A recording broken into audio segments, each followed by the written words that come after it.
I realized everything I thought I knew about my wife, Isabella, was a lie. The world around me shattered, like a mirror struck with a hammer. For years, she was my world, my partner, my reason for working tirelessly to build the life we shared.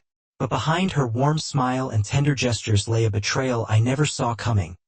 A betrayal that ignited a fire within me, one I would wield as the instrument of her reckoning. Isabella and I met when we were young, both working hard to climb the ladder of life. I had a job in construction, pouring my sweat into every project as if it were a masterpiece. She worked at a hotel, starting as a receptionist and moving her way up. We were opposites in many ways. Her city upbringing clashed with my small-town roots. But together, we built a life that felt unshakable, or so I thought. The cracks in our marriage began to show subtly, like hairline fractures in concrete. Isabella had always been outgoing, but lately, her interactions with a certain coworker, Daniel, seemed too familiar. He worked maintenance at the hotel and often found excuses to linger during her breaks. She called it kindness, saying he was a man recovering from heartbreak and needed support. At first, I believed her. I wanted to believe her. But then came the suggestion that changed everything. One evening after dinner, Isabella brought up Daniel in a way that made my stomach twist. "You know, Marcus," she started, avoiding my gaze. "Daniel's been through so much. His wife cheated on him and left with his son. He's convinced he'll never feel like a real man again." I sat down, my stomach already uneasy, and she hesitated, her voice soft but deliberate. I was thinking, what if I could help him feel better about himself? The room went silent, save for the faint hum of the refrigerator. I stared at her, waiting for her to explain, praying I had misunderstood. "What exactly are you suggesting, Isabella?" Her cheeks flushed, and she fidgeted with her napkin. "Just one night. Nothing emotional, nothing romantic, just a physical gesture to help him regain his confidence." The words hit me like a blow to the chest. I couldn't believe what I was hearing. My wife, the woman I loved more than life itself, was asking for my permission to sleep with another man under the guise of charity. I laughed bitterly, shaking my head. "You can't be serious." She reached for my hand, her eyes pleading. "It's not what you think, Marcus. It wouldn't mean anything. It's just something to help him heal." I pulled my hand away, my anger rising. "And what about us, Isabella? What about our marriage?" Her response was quiet but firm. "This wouldn't change anything between us." But it did. From that moment on, everything changed. I didn't sleep that night. The words she said replayed in my mind like a haunting melody, each repetition twisting the knife deeper. How could she even think to suggest such a thing?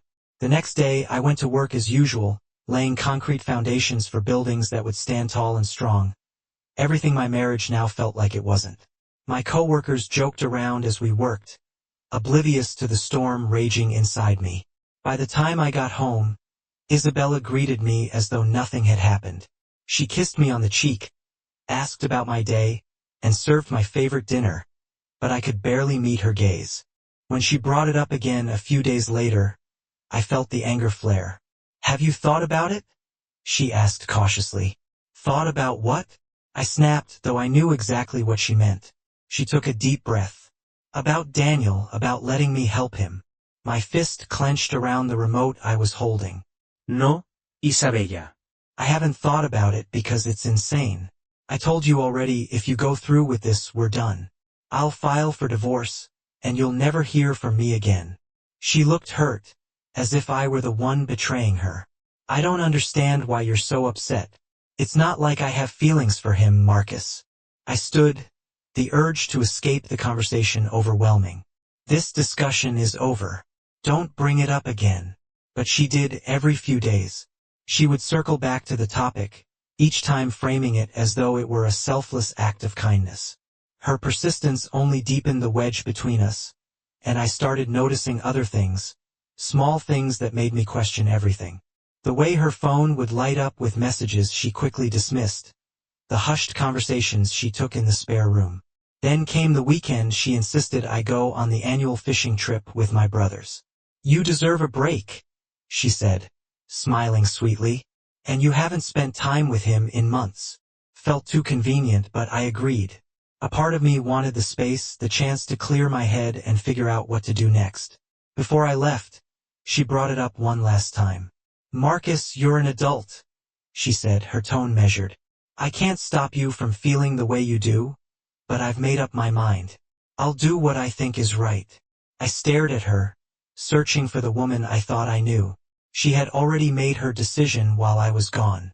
The betrayal unfolded exactly as I feared when I returned home 4 days later.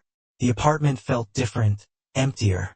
Isabella greeted me with a warm smile, acting as though nothing had happened, but her eyes gave her away. That evening, as we sat down to dinner, I asked the question I already knew the answer to. Did you do it? Her fork froze midair. What? You know what I'm asking, Isabella? Her face paled, and for a moment, I thought she might deny it, but then she nodded. Her voice barely above a whisper. She said, yes. The admission hit like a wrecking ball, destroying whatever was left of my trust. She hurried to explain, her words tumbling over each other in desperation. It didn't mean anything, Marcus. I swear it was just one time and it's over. I only did it to help him. I stood, my appetite gone. You didn't just betray me, Isabella. You betrayed us. Everything we built. She reached for my hand, tears streaming down her face. Please, Marcus, don't do this. I love you. You're the only one I want. But I couldn't hear her over the roaring in my ears. I walked out, slamming the door behind me. What Isabella didn't know was that I had been preparing for this moment during those 4 days away. I had done more than fish with my brothers. I had consulted a lawyer, begun packing my belongings, and devised a plan.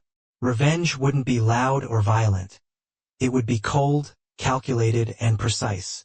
The next morning, while Isabella was at work, I cleared out the apartment, furniture, electronics, kitchen appliances. Everything that wasn't hers was gone. I left behind only the bare essentials.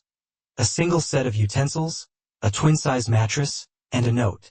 The note was simple. Good luck with Daniel. I blocked her number, cut ties with her family, and moved into a new place. But that was only the beginning. Isabella thought she had made a choice. Now it was time for her to live with the consequences. The silence in the weeks that followed was deafening. I imagined Isabella walking into the apartment that evening, her heart sinking as she found the stripped-down remnants of what we had built together. I pictured her reading my note, the weight of her choices finally settling in. But I wasn't done. Not by a long shot. I had spent those 4 days crafting not just my escape but a roadmap to dismantling the fantasy world she had built around her betrayal. Isabella had believed she could have her cake and eat it too. She would soon learn that actions have consequences. And those consequences would come with a price she couldn't ignore. The first step was ensuring the world she had so carefully curated would unravel before her eyes. While Isabella had been busy convincing herself that her actions were noble, I had been gathering evidence. Conversations, text messages, and even the timeline of her so-called charity work were laid out methodically. I wasn't just going to leave her. I was going to expose her. I drafted a single email, attaching screenshots of her texts to Daniel and a copy of the divorce papers. The recipients included her parents, siblings, closest friends, and even her co-workers at the hotel. The subject line was simple: the truth about Isabella. In the email I wrote, "To those who know Isabella, you might think you know the woman she is, but let me show you who she's become." Attached is the story of how she chose another man over her husband under the guise of helping him heal. Judge for yourselves if this is the person you believed her to be. Sincerely, Marcus. I hesitated for a moment before hitting send, not out of doubt, but because I wanted to savor the moment. And then, with one click, it was done. I had made sure that legally Isabella wouldn't walk away with much despite our shared lease. I had prepaid 3 months of rent and basic utilities before ending the contract, leaving her just enough time to figure out her next move or spiral under the weight of her mistakes. I had also ensured that every shared account was closed or transferred into my name before filing for divorce. Bank accounts, memberships, even the streaming services, all gone. The only thing left for her was a small amount of cash I had left in her name. By the time she tried to access any of these, I was long gone. My lawyer was handling all further communications. Isabella had always been a social butterfly, relying on her circle of friends and family for support. But betrayal has a way of cutting deep, and I knew that once the truth was out, those same people would see her in a different light. One by one, her friends stopped calling her. Her parents, staunchly traditional, made their disappointment clear by refusing to take her in when she needed help. Even Daniel, the man she had risked everything for, was nowhere to be found. Weeks later, when she finally managed to track me down at my job site, I wasn't surprised. She stood at the edge of the construction zone, her face pale and drawn. The confident, self-assured woman I had married was gone, replaced by someone desperate and broken. "Marcus," she called, her voice barely audible over the noise of machinery. I walked over slowly, removing my gloves. "Isabella?" Her eyes welled with tears as she looked at me. "I need to talk to you." "There's nothing left to say," I replied, keeping my tone cold. "Please," she begged, stepping closer. "I made a mistake. I was trying to do the right thing and I got it all wrong. I love you, Marcus. I never stopped loving you." I crossed my arms, staring at her. "You didn't just make a mistake, Isabella. You made a choice, and now you're living with it." "I've lost everything," she said, her voice trembling. "My family, my friends, you. I can't do this without you." I shook my head, my resolve unshaken. "You should have thought about that before you decided to throw away what we had. You made your bed, now lie in it." Her sobs grew louder, but I turned away, walking back to the job site without another word. Over the next few months, I rebuilt my life from the ground up. I focused on my work, my family, and my own happiness. It wasn't easy. There were nights when the weight of what had happened threatened to crush me. But each day I grew stronger, and the pain became a little more manageable. As for Isabella, I heard through mutual acquaintances that she struggled to piece her life back together. The job at the hotel didn't last long, and without her social circle, she found herself increasingly isolated. Daniel, unsurprisingly, had no interest in sticking around once the fallout began. The last I heard, she had moved to a smaller town trying to start over. And me? I've learned that sometimes the best revenge isn't just about what you take away. It's about what you build for yourself in the aftermath. The weeks following that confrontation were liberating yet bitter. For so long, my identity had been intertwined with Isabella. Our shared routines, dreams, and life plans. Letting go of that was as freeing as it was painful. But with every passing day, I came to realize that the person I had loved no longer existed, or maybe she never truly did. I threw myself into my work, taking on extra projects to keep my mind occupied. My coworkers, unaware of the chaos in my personal life, saw my increased focus as ambition. They didn't know that each slab of concrete I poured, each structure I helped raise, was my way of rebuilding myself. At night, when the quiet became unbearable, I found solace in the gym. The physical exhaustion drowned out the mental noise, and with each passing week, I started feeling like a stronger, sharper version of myself, physically and emotionally. The emails and letters from Isabella came steadily at first. Each one was a variation of the same theme. "Marcus, I made a terrible mistake. I let my compassion for someone else cloud my judgment, and I hurt the person I love most in the world. Please give me a chance to make it right. I'll spend the rest of my life proving to you that I can be the woman you deserve." I didn't respond. There was nothing left to say. She even tried sending gifts, a box of my favorite snacks, a new pair of gloves for work, even a scrapbook of our wedding photos and love letters. Each one was returned unopened. When she realized her words and gestures wouldn't move me, she showed up at my parents' house, begging them to intervene. My father, a man of few words, simply told her, "You had your chance. Marcus deserves better." My mother, though kinder in her delivery, said much the same. "He's healing, Isabella. Let him be." Through mutual contacts at the hotel, I learned that Daniel had been avoiding Isabella entirely. Apparently, after their single encounter, he realized it wasn't the solution to his problems. Worse yet, when news of Isabella's fallout spread among their coworkers, Daniel became a pariah. No one trusted him, and eventually, he quit his job and disappeared from town. The irony wasn't lost on me. Isabella had claimed she acted out of kindness. Yet her actions had destroyed not just our marriage but Daniel's reputation as well. 6 months after the divorce was finalized, I found myself on the shore where my brothers and I had gone fishing that fateful weekend. The salty breeze felt different now, more like a reminder of resilience than a memory of betrayal. As I stood there staring at the horizon, my phone buzzed. It was a message from an old friend, Natalie. She had heard about my divorce and wanted to check in. Natalie and I had grown up together, but life had taken us in different directions. Seeing her name on my screen brought a wave of warmth I hadn't felt in a long time. "Hey, Marcus. I'm sorry to hear about everything you've been through. If you ever need someone to talk to, I'm here." I stared at the message for a long time before typing back, "Thanks, Natalie. I'd like that." A year later, I ran into Isabella by chance at a grocery store.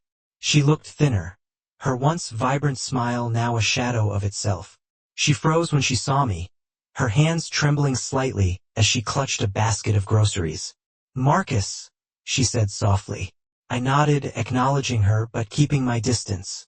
"How have you been?" she asked, her voice hesitant. "Good," I replied simply. "And you?"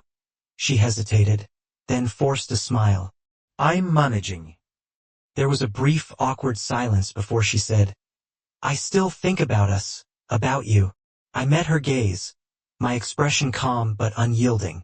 "I've moved on, Isabella. I hope you can too." Her eyes glistened with unshed tears, but she nodded. "I hope you're happy." "I am," I said, meaning it as I walked away. I felt no anger, no sadness, just closure. Natalie and I began seeing each other casually. Her warmth and humor helped me rediscover parts of myself I thought were lost. While I wasn't ready to dive into another serious relationship, being with her reminded me of what love could feel like when it was genuine and untainted by betrayal. Over time, I learned to trust again. I learned that resilience isn't just about surviving. It's about thriving despite the scars. As for Isabella, her story became a cautionary tale. A reminder that actions have consequences and once trust is broken, it's nearly impossible to rebuild. I built a new life for myself, one rooted in honesty, strength, and the understanding that sometimes letting go is the greatest act of love you can give yourself. For that, I'll always be grateful.